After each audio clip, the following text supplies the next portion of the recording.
Okay. Hello and welcome to another edition of Meet the Manager. This is where I chat to an FPL manager with a fantastic track record of success over the years. We find out their strategies for a top finish, lessons learned when it went wrong, and also their current game week plans, just as a sort of a snapshot of their decision making. Joining me is Pranil, who is better known on social media and Fantasy Football Scout forum as Late Riser 12. Pranil, welcome. How are you? Hey Joe, how's it going? Thank you for having me over. Yeah, no, it's great. Good, pleasure to be here with you. It's always good to meet a manager like yourselves with a whole bunch of top finishes and finding out sort of how you got there, really. So hopefully give us some advice. What I'm going to do is, first of all, what we're going to do is look back on your career. And this is your 11th campaign. And while there have been some horror ranks at the start, you've more than made up for it since. So that's the bit I'm particularly interested in, really. Sort of lessons learned from when it didn't go right. And also, you haven't had a bad season since. Okay, so let's put your career up, okay? And I'll just, for the benefit of those listening to this rather than watching on the video, so you finished in the top 200 twice, including 2015-16's finish of 77th, when you also finished number one in India. You have further two top 10,000 finishes as well over your career. You haven't dropped out of the top 50k since 2011. So I'll just before we ask you about sort of where it went right, I'm just going to put this little image up because it's very rare we get this. It's a number one. In the season when you came 77th, you were also number one in India. So there we go. I think that's a good achievement. Now, we've had Simon March on before, he's won the whole thing, but I don't think we've had any other number ones of anything, really. So I was actually 12th with a week to go. Really? I took a massive. Wow. Yeah. So you were obviously, most of us, look at their mini leagues, they look at their overall rankings, but you actually had the chance to go top of your country as well. So you were really gunning for it that time. Yeah, I was, and it's the kind of game I play. So my favorite FPL player is Oli Giroud. He was playing for Arsenal at the time. Yeah. He was facing Aston Villa in the final game week of the season. Not many people owned him. Actually, Danny Welbeck used to start, and he got injured. And I thought, okay, Giroud's going to start. He's my favorite player. He's going to deliver. I got him for a hit. I got him and Mane for a hit. Captain Giroud, he got a hat trick, and Mane got a brace, and it worked out really well. Okay. Well, yeah, that shows when you're at the very top, you need to take a few risks here and there if you want to get really to the top. So it's not the closest I've been actually. Okay. To number one. So the season I finished 189th. I was I think 22nd with 3 weeks to go. Ooh. So I went for the kill and it was worth it because if you want to try reaching the top, and that's the rank you want to try reaching. Yeah. So I took some massive risks. In that case, it didn't work out, but no. I think 10 out of 10 times I'd take the gamble. But it's better to have loved and lost rather than never have loved before. Exactly. You were there, you were in with a chance for it. Not many people get to that stage. Okay, let's start with these good seasons then. Looking at sort of key strategies for success. So just run through sort of what you did in those seasons where it went right. What were the kind of general strategies you followed? So there's a few things I want to talk about, which I think worked in my favor. But before I get into that, I just want to say that people should find their identity as an FPL player. If I know a couple of grafters, my fellow pro pundit Zofar, he's a proper grafter. He makes very few wrong decisions, and he's got a phenomenal history. So if that works for you, do that. I know somebody called the Hungry Man. He plays on the basis of odds only, and he's had a couple of really good seasons. So that works for him. So you got to stick to your identity.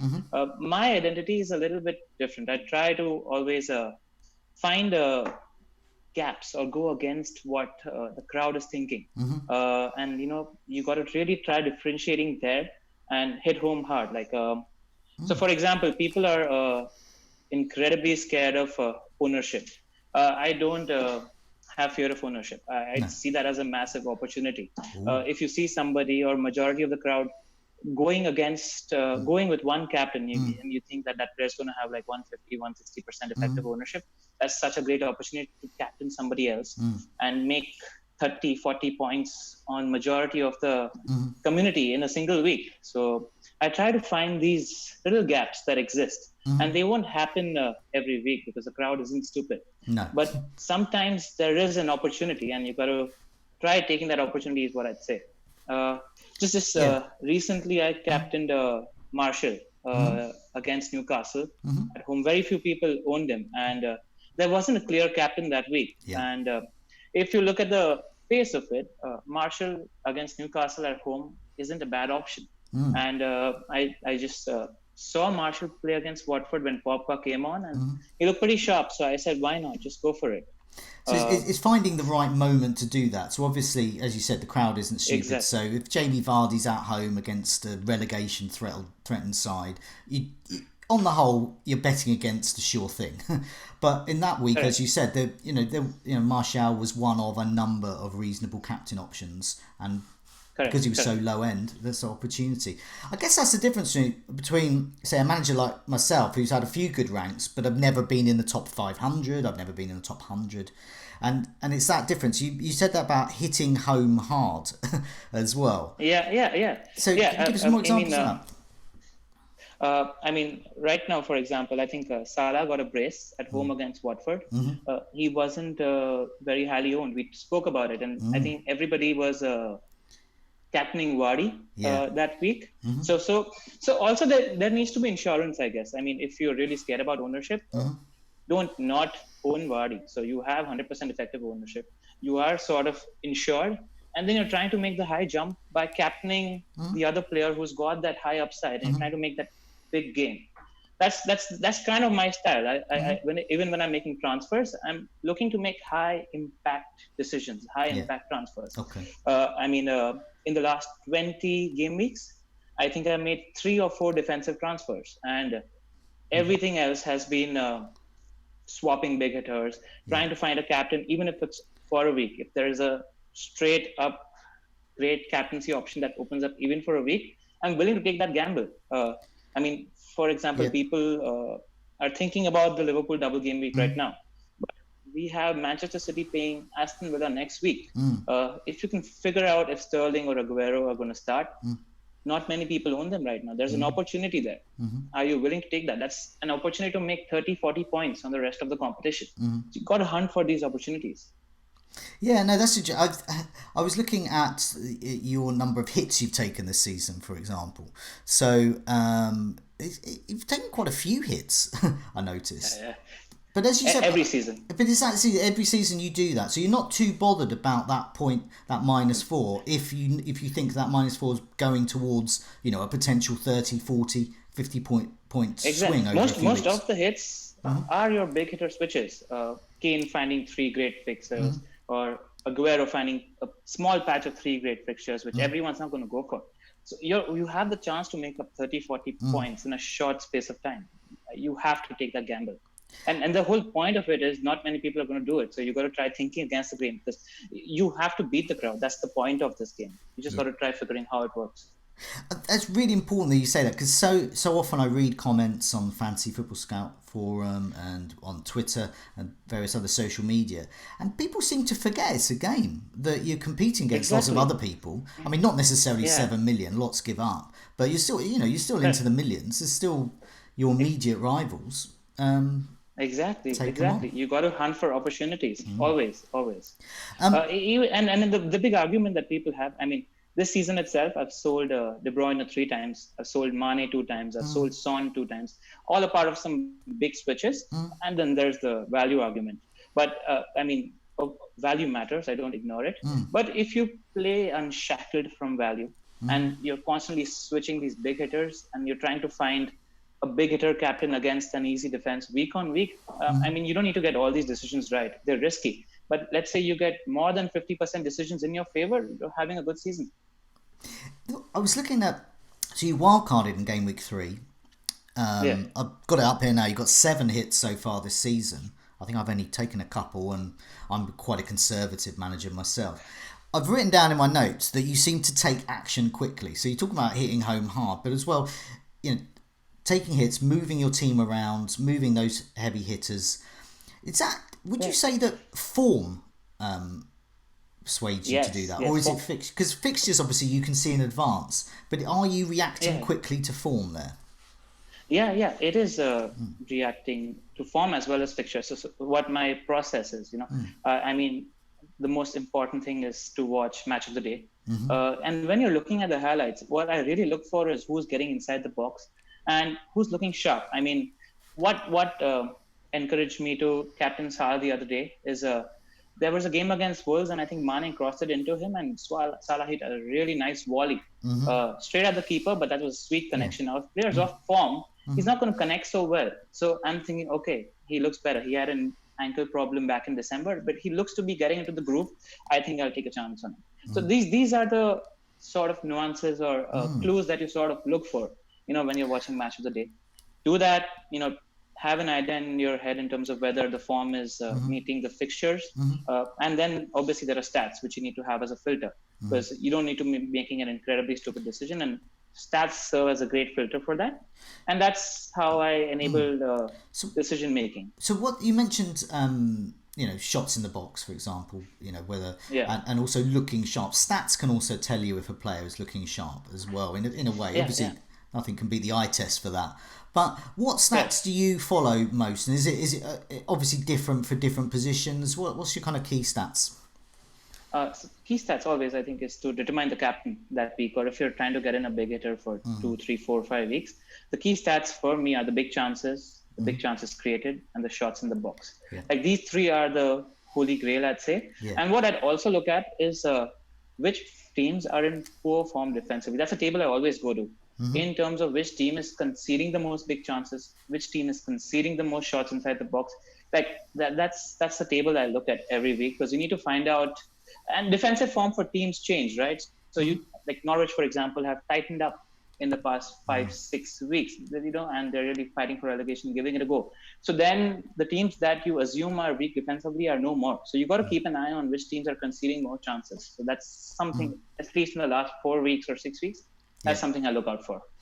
Okay. Yeah. When you're sort of, I'm looking at that kind of that stats. It's that difference really between a manager like yourselves with consistently good finishes there.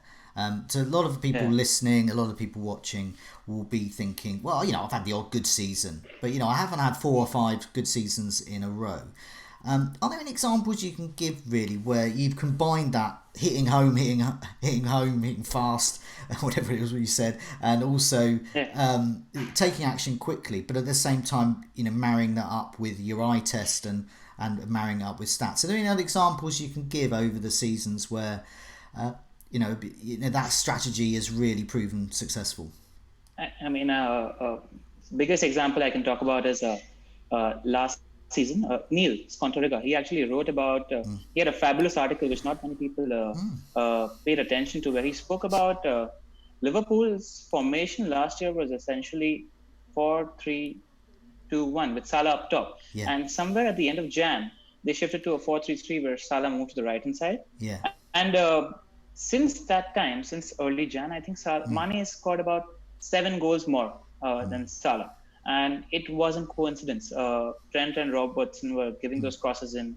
Salah doesn't head the ball, Mane heads the ball. So he was getting those big chances in terms of headers, and we had the quality in terms of crossing. And I mean, people were so scared about losing Salah. I mean, I held Mane for the second half of the season over Salah, which led to a strong finish at the end of the season. It's just, I think, the thing I'd like to say here is there are no rules. You can't really, form is a thing.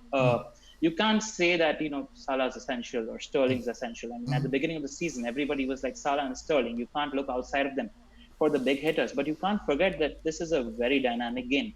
You can't be attached to your own theories and your own assumptions about the game. There should be no ego about what you're stating.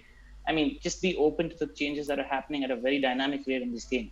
Because even managers are changing. Like, I mean, what's interesting me right now is Pep changed his formation last game, and De Bruyne played pretty deep. And I'm very interested in looking if De Bruyne is going to stay there, and if he's going to stay there, I'll take a week or two to switch him out. People are scared because De Bruyne has a great reputation, right? Just like Salah did back then. but you got to trust what you're seeing and take the gamble. It's not, if it goes wrong, you can always buy that big hitter next week. People forget that. It's not like you're making the change for a month. I mean, if it goes wrong, admit your mistake and make the change again.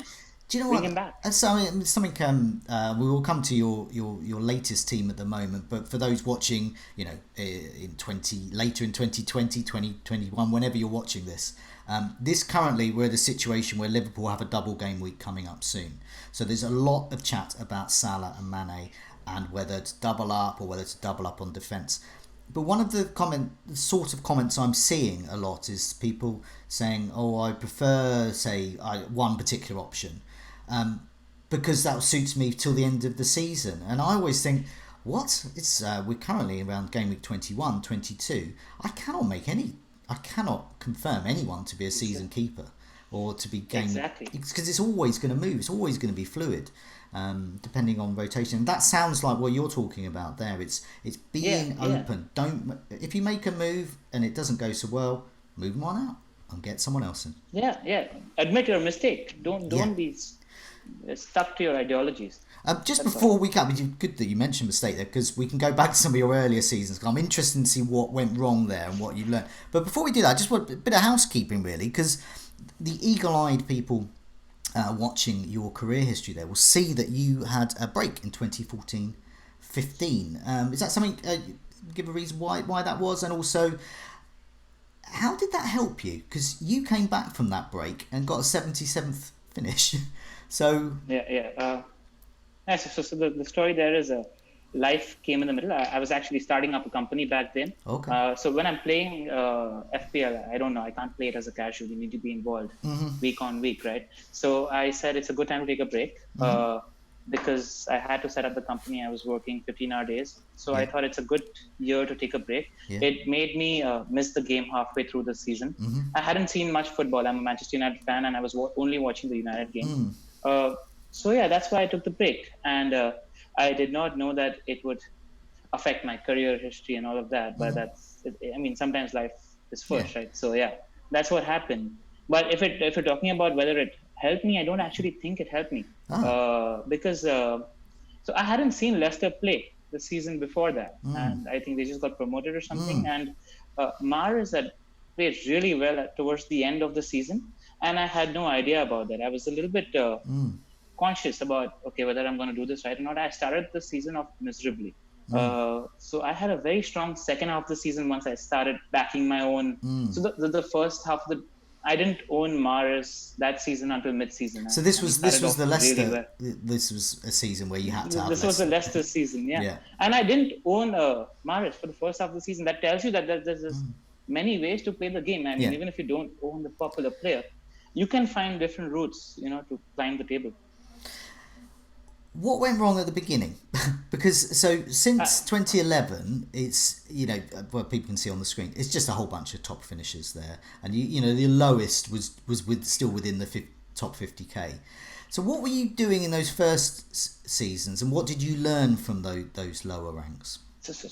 I'm so glad you asked me this question, because so what used to happen is I've been playing fantasy football for I think about 15 years.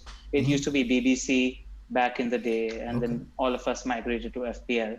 And so I used to just play with a friend, and we used to have a monthly competition. So there was a small cash prize at the end of every month. So at the end of every month, I took 7-8 hits. So there's a minus 24 or minus 28 at the end of every month. So I don't even know if that counts. And I wasn't aware that, this might count as my history. I didn't even know if history was a thing. That was back in the day. Yeah. So we only started playing full seasons in 2011, 2012. So if you look at it, the season before 2011, 2012, I scored 472 points. I mean, you don't score 472 points if you create a team at the start of the season and leave it, right? No. I think we started playing in the last 4 or 5 months. So like in my head, the history is 2011, 2012 to the current season. That's what happened. Yeah. And I'm so glad I finally get a chance. You can explain that as well, because people will look at that and go, "Hang on a minute." That makes perfect sense. I remember my first season. I didn't know what I was doing. I didn't make a transfer for 2 months because I didn't know how to. Exactly, and I exactly. We're still learning the game. and I captained. I did okay that season because I didn't know how to change my captain, and I had it on Jermaine Defoe, which was quite lucky in Yeah, the end. But I had it for him for about three exactly. months. Yeah, nice, But I nice. know Must have exactly what worked in you your mean. When favor. you first start doing it, you're doing other things, and as you said, life gets in the way as well, and you're just playing a different game. Lots of people play cup games as well with it, Exactly, and exactly. it's just suddenly overall rank suddenly matters. Now you're doing well on the overall rank front. Suddenly it's like, oh, Yeah, wouldn't mind getting another top 5,000 finish, etc. yeah.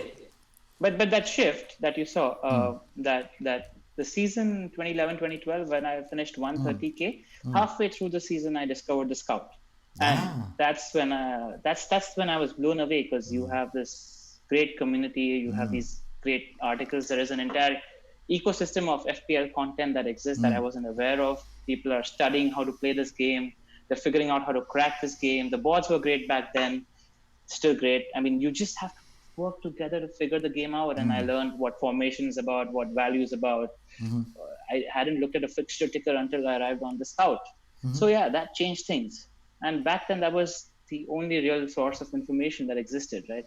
So yeah, that changed my perception about the game, and yeah. I've not lost my mini league since, thanks Well, to the scout, which was sort of like a cheat code, so good. to say. Yeah. Excellent. Just before we go on to your current game week, as a snapshot, really. Now you're called Late Riser, on the Fantasy Football Scout forum, and also on social media. So is that but what you were highlighting there? You're a late riser up the ranks. Yes, always, always. United fan. Ferguson's teams always finished strongly in the second half of the season. Traditionally, you've always had the second half of the season as a strong one because you're relying on the eye test. Okay. So you can pick up nuances about form, etc. So Okay, well let's move on to your current squad and what you're going to be doing in game week 22. This is game week 22 in the 2019-2020 season. So obviously feel free to bring in any other strategies, etc., that we have missed out on that time. So just looking at your team here, I'll just go through it for the benefit of those listening rather than watching. You've got Fabianski there, who's a double game week coming up. You've got Sionju, Kelly, Alexander-Arnold, and then across midfield you've got De Bruyne, Pulisic, Salah, Martial, and you've got Cantwell as well. I presume Cantwell's not used every week. And then you've got Rashford, Jimenez, and Vardy. Vardy's on the bench this particular week because he was injured. And you've got Target, Lundstrom, and Button there. So it's a sort of a 3-4-3, quite flexible. There's lots of good, what I like in their price points, so you can move around. You should be able to, in theory, get to any player you want within 2 moves, possibly 3 if you perhaps want to keep a particular player. So yeah, tell us about your thinking behind your current setup and what you're planning to do game week 22. So most of the team essentially exists since game week 5. So I realized that this season, thanks to Chelsea doing really well, thanks to Leicester offering us a Soyuncu and a Vardy, there are not many players, especially in defense. So I think most of us have owned Soyuncu, Trent Alexander-Arnold, and Lundstrom for the past 15 game weeks. So there and Kelly, if you've held on to him, or Rico. So if you look at it, there hasn't been a need to make sort of a defensive transfer for the past 15 weeks, unless and until you're dealing with an injury or something of that sort. And even when it comes to Raul Jimenez, I've owned him for, again, 10 weeks plus. So you don't need to move him because he's doing great for his value. So what I've essentially been doing is players like Salah, De Bruyne, Martial, Rashford, Vardy. These are the big heavy hitter price points that I've been switching on a constant basis, trying to attack the fixtures. So even when it comes to planning forward, I'm thinking about what to do with Pulisic because he's not been starting, he's not been in form, but he plays Burnley this week, who he scored his hat-trick against this season. So I might want to hold him. If I want to hold him, I don't know who to lose because Martial and Rashford are playing Norwich this week. But then I have an eye on the City fixture. They're playing Aston Villa, and this is a week where there's not a breakthrough captaincy option. And for me, the standout fixture is Manchester City versus Aston Villa. For the double game weeks, I know I want Mane as my third Liverpool player. But when do I go in for that? Do I go in for that now? Are we expecting a Mourinho special where he's able to shut out Pool. I think he's got a pretty decent track record against Liverpool. Yeah. And do I gamble on an Aguero, or a Sterling this week? I'm just waiting to see how the game midweek is panning out, how they're playing against United, who's starting. Maybe throw a 1 week captaincy punt in there before I move in for Sadio Mane. So that's where my thinking is. If I don't go down that route, Pulisic is my obvious weakness, and I've identified that you've got Ismail Assar and Jack Grealish as my two main candidates for that spot. Both are doing really well. So it's a tough decision, but again, there's not much between them when you look at the stats. So when you look at the eye test, Sar's got a stronger next 3 set of fixtures, so I think I might just go there because why lose out on a week of a game against a weak opposition? So I know, very similar to my setup and thinking as well. Want to get Mane in, but don't really want to get him in this week because for me it would be Rashford and Ali would be the cash cows. And do I really want to lose Rashford for a home game against Norwich? I know Norwich have improved defensively, but they're still shipping goals. And Rashford is still Rashford. He hasn't suddenly become a bad player. I agree with you. But I guess what you're looking at there is that's an example there of that moving around the heavy hitters, really. So it's for coming up, Game Week 24, and also you've probably seen the fixtures from Game Week 25 onwards. Liverpool's fixtures look great. So Mane and Salah look like good heavy hitters for that period. I mean, people are... Yeah, go on. No, I was just going to say, it's good that this time, that we're catching you this time of the season, because it's a good example of what you're talking about shifting those premium assets around based on form and fixtures. And there's a lot of people... who are talking about the value argument, going with the punt in terms of Firmino or Andrew Robertson over Salah. I mean, we're talking about the strongest team in the land, fully motivated, going for their first title. And Mane and Salah are FPL royalty, arguably the best assets in the game right now. I mean, why do you think of compromising there? I mean, if you're compromising there and playing the value game, you're not attacking the weak. That's the first thing that comes to my head. How are you attacking the weak? I mean, if you're looking for value and compromise, look at other options, not when the biggest and the best team in the land is offering you a double game week, where we're pretty sure that everybody's going to play 90 minutes into 2. You have to have the best assets. I mean, I also think it's because people are uncomfortable selling a De Bruyne for a Salah, but it's KDB versus Salah plus Salah, and there's only one winner out there.